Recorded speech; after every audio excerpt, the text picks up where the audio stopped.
Hello friends, I have discussed the chapter capacitance and I have given a one assignment 1 and its solution also, and it's a that is capacitance, same chapter and same topic, and assignment 2.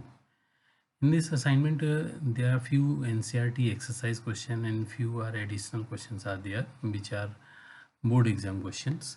Okay, just you open your assignment and you just check out your answer sheet also, and if you have you any doubt you can ask. Okay, I am just reading the question and giving a solution. Open your assignment sheet and it's my solution sheet. A 4 microfarad capacitor is charged by a 200 volt. A 4 microfarad capacitor is charged by 200 volt. It is then disconnected from the supply and connected to a uncharged capacitor 2 microfarad. How much electrostatic energy of the first capacitor is lost in the form of heat and electromagnetic radiation? देखिए इसमें first हमारी total energy stored है 4 microfarad capacitor में. Initial energy stored in 4 microfarad capacitor. So U I is to half C V square मैंने लगाया यहाँ पर. That is equal to 1/2 half C V square. 1/2 just put the value of C and V that is 200 volt. I put and simplify it. ये हमारा आ गया. अब charge on 4 microfarad capacitor charge भी निकाल दिया. क्यू इज इक्वल टू सी भी लेंगे तो सी हमारा दे रखा है दैट इज 4 इंटू 10⁻⁻⁶ और 200 volt and simplify that is Q and it is energy. अनचार्ज capacitor energy that is zero. Energy that is zero अनचार्ज capacitor. तो यहाँ पर हम इसको when 4 microfarad and 2 microfarad capacitor are connected, then the charge flow from one capacitor to another capacitor and they acquire the common potential. तो total charge upon total capacitance. तो ये यहाँ पे हो जाएगा 8. टोटल चार्ज हमारा ये हो जाएगा, दे रखा है, ये हमने निकाला यहाँ से, ये टोटल चार्ज हो गया. And total energy total capacitance 4 microfarad plus 2 microfarad add किया, ये सॉल्व किया, तो ये हमारा आ गया. नेक्स्ट ये कॉमन पोटेंशियल आ गया. अब हम फाइनल एनर्जी निकालेंगे. Final energy stored in first capacitor and final energy stored in second capacitor. तो 1/2 C1 we square common potential होगा, 1/2 C2 we square common potential. तो इन सब की वैल्यू रखेंगे, कॉमन पोटेंशियल की वैल्यू ये रखेंगे, सॉल्व करेंगे तो ये UF आ गया हमारा. ठीक है. Loss in energy initial energy minus final energy subtract किया, we simplify it, we will get this solution. Okay, next question that is also very interesting question. So that the force on each plate of a parallel plate capacitor has a magnitude equal to a 1/2 QE. That is force की value लिख रहे हैं. Where Q is the charge on a capacitor, E is the electric field magnitude between the plates. Explain the origin of the factor 1/2. Okay. यहाँ पे देखेंगे the electric field between the plates of the capacitor E is equal to sigma upon epsilon naught. If we increase the separation between the plates means plate को small gap से हम increase कर रहे हैं एक प्लेट की distance को, तो ड्यू टू एफ फोर्स, क्योंकि उन दोनों के बीच में हमारा अट्रैक्टिव फोर्स लग रहा है, लेकिन हमें अगेंस्ट द फोर्स एफ हमें फोर्स लगाना पड़ेगा. तो work done by external force that is equal to F delta X हो जाएगा. Clear. Next this work done is equal to increase, ये जो भी वर्क डन होगा हमारा that increase in potential energy of capacitor, और U is the energy density means energy per unit volume. Clear. Then increase in potential energy, increase in potential energy की बात करेंगे हम. तो यहाँ पर हो जाएगा, ये तो हमारा एनर्जी थी पर यूनिट वॉल्यूम, तो कितना डेल्टा एक्स से डिस्टेंस हमारा इंक्रीज किया है, ए इसका एरिया ऑफ द प्लेट है, तो ये वॉल्यूम, इतने वॉल्यूम में कितना एनर्जी स्टोर हो जाएगा, ये हमने निकाल लिया. From equation first and second these are equal होंगे क्योंकि एफ वर्क डन हुआ बाई एक्सटर्नल वर्क डन है और इसकी वजह से ये एनर्जी स्टोर हो गई. Clear. Now we write down this one U A means F is equal to F delta x is equal to U A delta x cancel, तो U A हो गया. यू की वैल्यू होती है 1/2 epsilon not E square A. Clear. यहाँ तक तो कोई डाउट नहीं होना चाहिए. नेक्स्ट अब यहाँ से लिख सकते हैं 1/2 एप्सिलॉन नॉट ई, इधर ले लिया ई को, एक को बाहर निकाल दिया, तो दैट इज इक्वल टू, यहाँ पर इसको लिख सकते हैं 1/2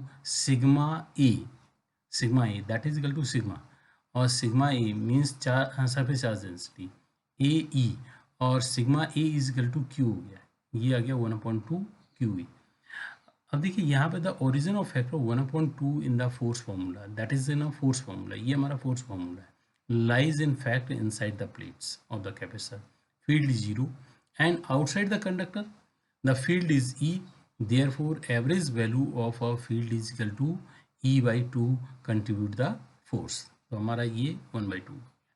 नेक्स्ट क्वेश्चन है हमारा, there is a technician, electric technician requires a 2 microfarad capacitor, उसे चाहिए और उसके पास बहुत सारे 1 माइक्रोफेरेड कैपेसिटर अवेलेबल हैं। और इसमें एक चीज़ और लिखा है, each of which can be the stand a potential difference not more than 400 volt.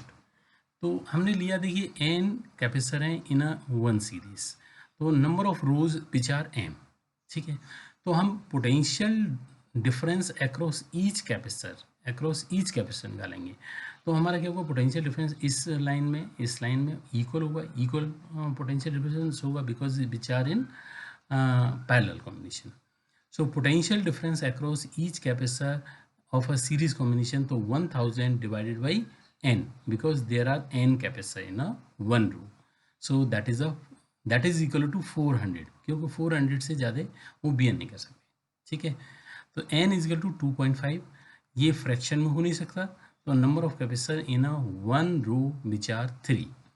अब नेक्स्ट निकालना है इक्विवेलेंट कैपेसिटेंस, हमें 2 चाहिए, और हमारे पास पैरेलल कॉम्बिनेशन में क्या होता है, C is equal to C1 plus C2 होता है, तो सबको 1/n प्लस 1/n ऐड करेंगे तो m है, तो m/n हो जाएगा, और n की वैल्यू 3 ले ली, तो m इज इक्वल टू 6 हो गया।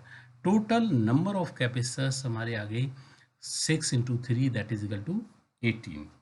क्लियर? यहाँ कोई डाउट हो तो बताइए। नेक्स्ट क्वेश्चन है हमारा, what is the area of the plate of 2 farad parallel plate capacitor given that the separation between the plate is 0.5। तो देखिए यहाँ पर कैपेसिटेंस दे दिया है, देखिए कैपेसिटेंस दे दिया है आपको, और ये डिस्टेंस दे दिया है, ये आपको निकलवाया है, जस्ट पुट करिए फॉर्मूले में, आंसर मिल जाएगा। नेक्स्ट अगला क्वेश्चन है हमारा, that is also a important question, board exam question है ये हमारा।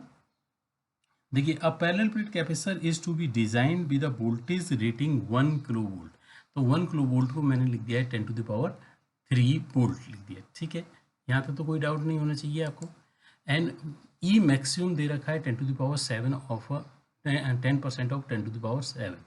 इसे हम डाइलेक्ट्रिक फील्ड स्ट्रेंथ भी मीन्स फील्ड स्ट्रेंथ भी कह देते हैं, ठीक है, डाइलेक्ट्रिक स्ट्रेंथ भी कह देते हैं। तो ये हमारा इतना आ गया, E is equal to V/D, V हमारा दे रखा है, D हमारा दे रखा है, सॉरी E हमारा दे रखा है, तो इससे हम D निकाल लेंगे, तो V/E इज इक्वल टू 10⁻³ दे रखा है, 10⁻6 दे रखा है, हमारा यहाँ से D मिल गया।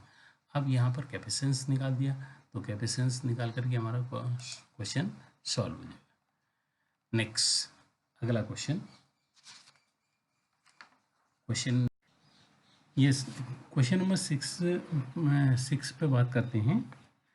Keeping the voltage of a charging source constant, इसका मतलब charging that is voltage is constant, what will be the percentage change in energy stored in a parallel plate capacitor ये separation between its plate were to be decrease by 10%। देखिए, initial energy stored in a capacitor half CV² हो गया, C की value हमने put कर दिया ε0 A/d V², तो हमारा V कॉन्सेंट है, A कॉन्सेंट है, ये ε0 कॉन्सेंट है, तो ये आ गया U is inversely proportional to D, U' that is equal to D/D' हो गया, क्योंकि इनवर्सली प्रोपोर्शनल के केस में आएगा। ये इनिशियली 100 था और 100% होगा, और अब कितना रह गया, 10% डिक्रीज हुआ है, तो दैट इज 90%। तो U' is equal to 100/90 U, ऐसे कर लीजिए, या सिंपली इस वाले फॉर्मूले में -1 कर दीजिए। यहीं पर अलग से कर देता हूँ मैं आपको, देखिए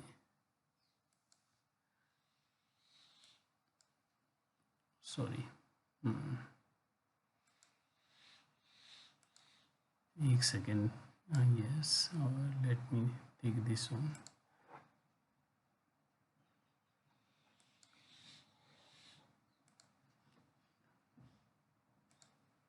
देखिए यहाँ पर यू डैश, ये मैंने यू डैश लिया upon U, that is equal to, and ये लिख दिया 100 अपॉन 10, इट मीन्स 10 अपॉन 9 लिख सकते हैं, that is equal to 10 upon 9। अब -1 में यहाँ कर दूँ और -1 में यहाँ लिख देता हूँ और मल्टीप्लाइड बाई 100 कर देंगे। इधर भी मल्टीप्लाइड बाई 100 कर दिया हमने, इधर भी मल्टीप्लाइड बाई 100 कर दिया, 100 से मल्टीप्लाई कर दिया इसे, और इसे भी 100 से मल्टीप्लाई कर दीजिए, दैट इज़ परसेंटेज में चेंज हो गया। सॉल्व करेंगे हमें ये आंसर मिल जाएगा। क्लियर? नेक्स्ट, और next question,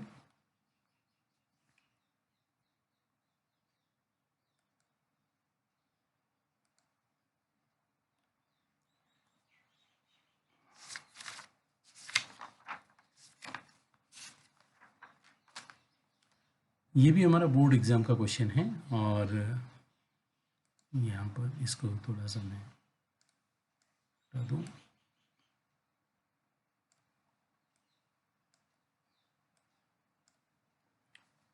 A parallel plate capacitor is charged to a potential difference V by a DC source, and the capacitor is disconnected from the source. On disconnecting the battery, Q remains constant because no transfer of charge. फिर हमसे पूछा गया है electric field. Electric field क्या हो गया? E is equal to sigma upon epsilon not होती है, तो Q upon epsilon not A हो गया। Q कॉन्स्टेंट है, एप्सिलॉन नॉट कॉन्स्टेंट है, A कॉन्स्टेंट है, तो इट विल अनचेंज, ये रिमेन्स कॉन्स्टेंट रहेगा।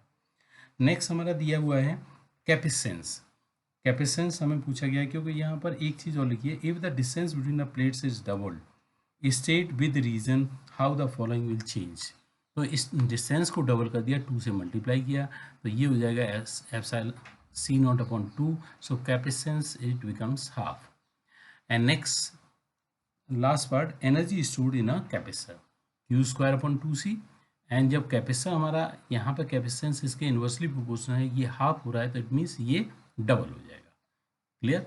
इसके लिए मैंने आपको एक चार्ट दिया है, चार्ट को थोड़ा सा 1-2 बार प्रैक्टिस करेंगे और उसे करेंगे तो आपका हो जाएगा। और एक बार मैं आपसे फिर बार बार ये कह रहा हूँ कि आप उन नोट्स को एक बार पढ़िए और नोट्स को रिवाइज करिए। नोट्स सबसे पहले नोट्स, फिर उसके बाद आप NCERT क्वेश्चंस करिए, then you come on the board exam question. इतना कर लेंगे आप बोर्ड एग्ज़ाम में मोर देन 90-95 मार्क्स आपके आ जाएंगे। ओके।